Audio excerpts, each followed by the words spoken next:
नमस्कार, बेधड़क खबर का खास कार्यक्रम नेतागिरी देख रहे हैं आप। और आज नेतागिरी में बात उस नेता की जिसके बिना 24 में मोदी की सरकार बनना मुश्किल है। इसीलिए भाजपा यह चाहती है कि इस नेता को अपने पाले में किया जाए। हम बात कर रहे हैं आरएलडी के अध्यक्ष चौधरी जयंत सिंह की।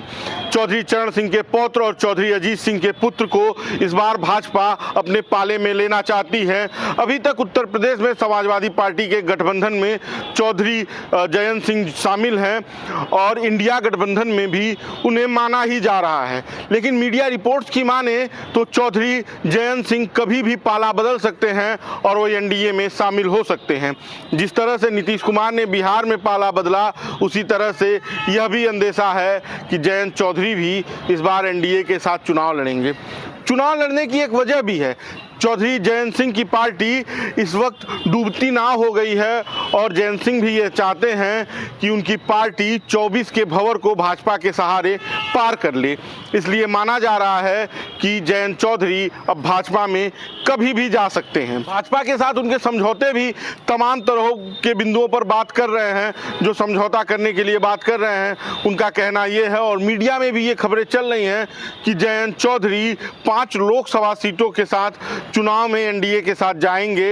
एक मांग ये भी है कि उन्हें 1 सीट राज्यसभा की भी दी जाए और उत्तर प्रदेश में जहां भारतीय जनता पार्टी की सरकार है वहां उनके 2 विधायकों को मंत्री बनाया जाए। और एक मांग और है कि अगर केंद्र में मोदी की सरकार रिपीट होती है तो चौधरी जयंत सिंह को भाजपा मंत्री बनाए।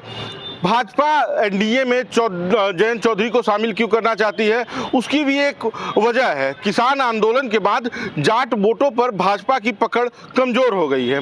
तमाम जाट नेताओं को जगह देने के बावजूद भी जाट वोटों पर भाजपा उस तरह से पकड़ नहीं बना पाई।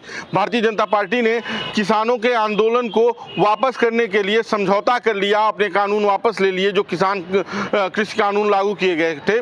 बावजूद उसके जाट वोटों पर पकड़ नहीं बन पाई और ये जाट वोट शुरू से चौधरी चरण सिंह के ज़माने से, अजीत सिंह के समय से जाट वोट जो हैं वो चौधरी परिवार के साथ हैं। इसलिए यह माना जा रहा है कि अगर जाट वोटरों को साधना है तो जयंत चौधरी को अपने साथ जोड़ना होगा और इसीलिए भारतीय जनता पार्टी जयंत चौधरी को अपने पाले में लेने की सारी कोशिश कर रही है।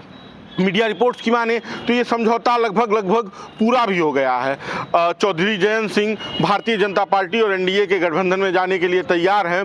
अब सीटों की जो बात है उस पर कहां तक समझौता बनता है ये देखना होगा।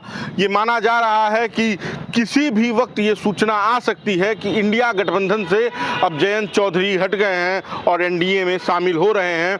सारी चीज़ें लिखी जा चुकी हैं, सारी पटकथा लिखी जा चुकी है और 24 का ये जो महासमर है इसमें भारतीय जनता पार्टी कोई भी कसर छोड़ने के लिए तैयार नहीं है।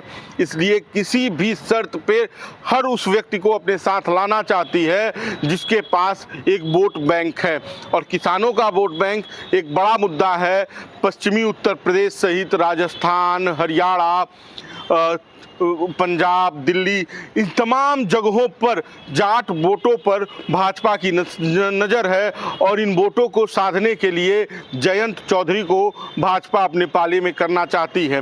पिछली बार 19 के चुनाव में हेमा मालिनी से जयंत चौधरी हार गए थे, इसलिए ये माना जा रहा था कि इस बार हेमा मालिनी को वहां से हटाकर उसी सीट पर जयंत चौधरी को लोकसभा भेजा जाएगा। इसलिए भारतीय जनता पार्टी जयंत चौधरी को वो सीट भी देने के लिए तैयार है। अब देखना है कि फाइनल फैसला क्या आता है। बाकी का बेधड़क खबर के साथ आप बने रहिए। यह स्टोरी आपको कैसी लगी हमें कमेंट बॉक्स में बताइएगा। अपने सुझाव हमें कमेंट बॉक्स में जरूर दीजिएगा। वीडियो को शेयर कीजिएगा। धन्यवाद।